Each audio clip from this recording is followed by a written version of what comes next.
Hello guys, and welcome to another episode of Visit Worth It, the series where I share my review and my opinion for different video games that I've experienced. Today, we're gonna look at one of Sony's popular duo, and these are Ratchet and Clank. More specifically, we're gonna look at their latest game, Rift Apart. Ratchet and Clank Rift Apart was developed by Insomniac Games, the studio that created Marvel's Spider-Man and Spider-Man Miles Morales, and was published by Sony as a PS5 exclusive. The game was released on July 2021, and although it's the second title following the reboot, which was published in 2016, it's not a direct sequel. In fact, it is confirmed that older titles are canonically more recent. However, you do not need to know any of the stories told in the past titles. You can have this be your very first Ratchet & Clank game and still understand 98% of the game. All you need to know is that Ratchet is the lad of his kind, aka Lombax, and that him and Clank have been in many adventures and they are besties. The story of the game follows the two beloved friends who had a celebration in their honor as heroes of the galaxy. Clank decided to surprise his friend by creating a weapon capable of opening dimensions to different universes in order for Ratchet to venture around and find the rest of his species. However, Dr. Nefarious, an old foe, decided to invade the parade and steal the weapon. The duo tried to prevent him from doing so. However, plenty of shots were thrown, and the weapon was overflown and self-exploded, causing the heroes and Dr. Nefarious to drop in a parallel universe where Dr. Nefarious was already an emperor, whose name alone brought fear to the civilians. Think about it like the Phineas and Ferb Second Dimension movie, where heroes have another alter ego. To sum up without spoilers, Ratchet is on a journey to find his friend Clank. Clank was joined by Rivet, a female Lombax parallel to Ratchet, and Dr. Nefarious team up with his other self to continue their empire. Can the heroes team up and join forces against the two Dr. Nefarious and save the universe? Well, you have to play for yourselves to see. I personally enjoyed the story. It's not the groundbreaking story, but it really keeps things simple to follow and brings many interesting concepts. For example, since we're in a parallel universe, it means that there are plenty of the other heroes from the original timeline who have their own unique counterparts. The dialogue exchange are hilarious, and the new characters are very interesting. As for the gameplay, well, let's see. Ratchet & Clank follows the same formula of the series, but at the same time polishing it and improving it. Rift Apart is a 3D platforming game that also doubles down as a third-person shooter. Being a 3D platformer, it means you can die from a few things. First being dropping the health bar to zero by being stricken or shot by enemies, and the second, falling off the map. But what can the players do? Both Ratchet and Rivet carry their own unique close combat weapons. For Ratchet, it's his trusty old wrench, and for Rivet, it's her hammer. These weapons can have a triple combo by pressing square, it can have a dive attack with X and square, and last but not least, it can be used as a boomerang by aiming with L2 and shooting it with square. Other than that, the players can purchase a total of 18 weapons. 15 of them can be obtained by purchasing them from the store, and 2 of them can be purchased in a new Game Plus, while the last weapon can only be acquired when the player collects a total of 10 collectible bots. Each weapon is different and unique. Some of them are very powerful, some of them are good in close combat, while others are only good in long-range attacks. Furthermore, the more you play and explore the worlds, you can collect blue crystals which can be used in order to upgrade the weapons within the store. In a normal walkthrough, each weapon can be upgraded to level 5, and while in a new Game Plus, it can go all the way up to level 10. Since I mentioned the new Game Plus concept, I shall mention that every weapon has an Omega version, which is said to be the ultimate form of a specific weapon. In order to level up a weapon, you simply have to use that weapon a lot.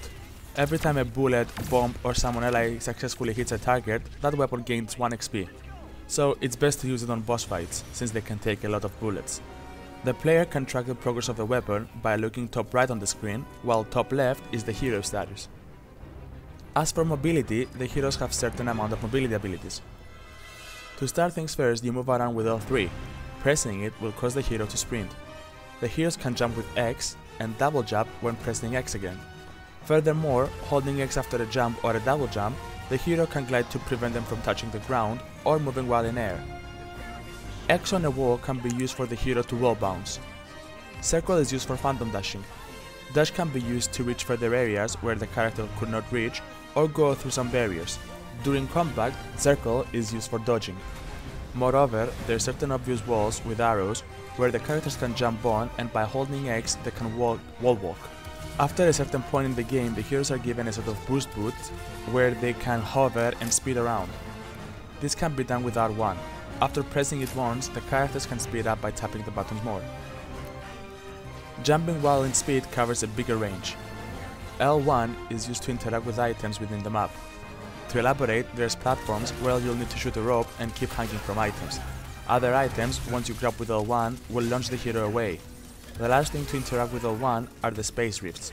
Certain rifts can interact with the heroes to teleport to that location. Last but not least, the triangle button and the keypad. Triangle can be used to either communicate with the environment or open the weapon menu. Holding triangle will open the wheels with all the weapons for the hero to change. The player is allowed to pick 4 weapons to equip on the keypad for fast weapon swap. In different maps, the players are given rideable pets in the form of dragon and snail. Both of them maneuver with L3 and speed up with R1. The touchpad is used to open the inventory, and the options button is used to open the pause menu. The combat is fast and very interesting since we have all these different weapons to approach it. However, here lies 2 of my major problems. First of all, Ratchet and Rivet both fight in the same way. They are 2 different heroes, however their combat style is the same, literally just a reskin. Same 3 combos, same weapon throwing, and use the same weapons. Yes, they do visit different planets, and I guess they try to keep things the same for simplicity's sake, but still, it would have been better if they had a different, at least animation. The mob variety is decent, however, they could have added a few more. But the one bad thing about the game is its difficulty. I played the game on the hardest difficulty, and it actually did not pose any challenge nonetheless. Simply, Ratchet and Rivet are both too OP for the difficulty setting. When it comes to collectible, this game has plenty of them. To start things first, the thing I already mentioned is the spy bots. There's a total of 10 of them, and each of them holds a blueprint that once they're all gathered, the heroes are rewarded with the weapon called the Rhino. This weapon is an aerial weapon that releases a major blast. These blasts drop items from across the dimensions. To elaborate, you open rifts, and items that can be found in all the other planets drop, causing explosions.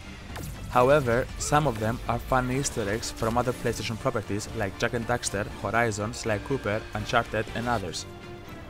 Other collectibles are the teddy bears.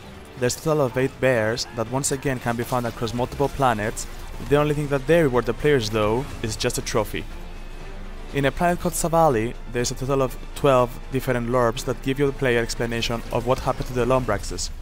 Once again, they give the player more lore and more Easter eggs with other games. The last 2 collectibles are the gold bolts and the different armor pieces. There's a total of 8 armor sets, each one consists of 3 pieces, the helmet, the body, and the boots. Each piece rewards the player with certain boosts, some being extra damage reduction from certain type of enemies, some gain extra XP, while others gain extra money. In order to find them, the player should explore the planets until they found the sealed rift gate. Once it's found, use L1 to open the rift and run through the platforming area. Last but not least, the golden bolts is my personal favorite. There's a total of 25, and each time you collect one, you can unlock the special mode. For example, as you may have noticed, my character has a keyblade instead of a wrench. That's because when you collect 12 and 13, you can change the weapon of the heroes and how they look. You can either have a swordfish, the keyblade, an axe, a pirate sword, and so many. Furthermore, you can unlock modes with bubble heads or even tiny heads, customize the look of your currency to look like Mario's coins, Legend of Zelda's rupees, and so many more. Moreover, you can unlock extra music files, photo perks, RPG numbers, and last but not least, the last 3 bolts are game-breaking mechanics such as unlimited ammo and unlimited health. During a walkthrough, a player can come across 2 minigames. Minigames with Glitch and puzzles with Clank and Kit. Glitch is a spider robot that maneuvers in the environment shooting enemies. These enemies are viruses that prevent the heroes from proceeding in the story. There's a certain amount of heavy enemies that the Glitch needs to kill in order to clear the firewall. These glitch levels play extremely similar to the Spider-Man's minigame with Peter Parker's Spidey-Bot. The goal is to kill all the heavies with Glitch.